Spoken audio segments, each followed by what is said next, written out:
సిగ్గులేదు ఈ ప్రభుత్వానికి. డ్రగ్స్ విషయంలో మాట్లాడేట నైతిక అర్హత ఎక్కడో చెప్పమని కోరుతా ఉన్నాను. మీ కింద 12,000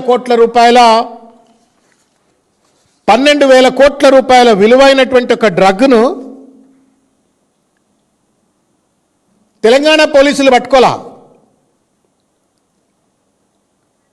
తెలంగాణ పోలీసులు పట్టుకోలే. ఇది కాస్త వాగ్దేవి ల్యాబొరేటరీస్ అని చెప్పని నవోదయ కాలనీ చెర్లపల్లిలో హైదరాబాద్లో సెప్టెంబర్ 5, 25 నాడు పట్టుకుంది ఎవరా అంటే మహారాష్ట్ర పోలీసులు.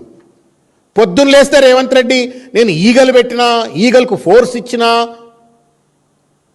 గొప్పలు చెప్పుకునేటువంటి ఒక రేవంత్ రెడ్డి గారు లేకపోతే మహేష్ గౌడ్ గారు మీరు సమాధానం చెప్పండి. మీకు చేత కాకపోతే బొంబాయి పోలీసులు ఇక్కడికి వచ్చినారా, వాళ్ళు పట్టుకున్నారా?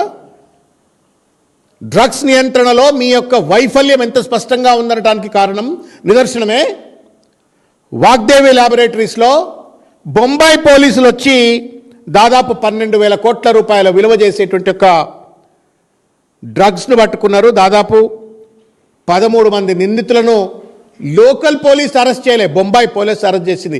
ఎక్కడ పెట్టుకుంటారు మీరు మొఖాలు? పొద్దున్న లేస్తే కమాండ్ కంట్రోల్ సెంటర్లో కూర్చుంటాడు రేవంత్ రెడ్డి. పొద్దున్న లేస్తే ఐజీలు, డీజీపీలు అందరితో కూర్చుంటాడు. పొద్దున్న లేస్తే ఎన్డీపీఎస్ అని చెప్పని పెద్ద పెద్ద మాటలు మాట్లాడతాడు.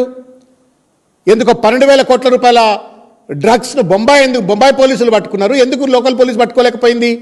ఇది మీ అసమర్థతకు, చేతగానితనానికి నిదర్శనం కాదా? ఇది తెలంగాణ సమాజానికి మీరు సమాధానం చెప్పరా అని చెప్పని నేను ప్రశ్నిస్తూ ఉన్నాను. ఇవాళ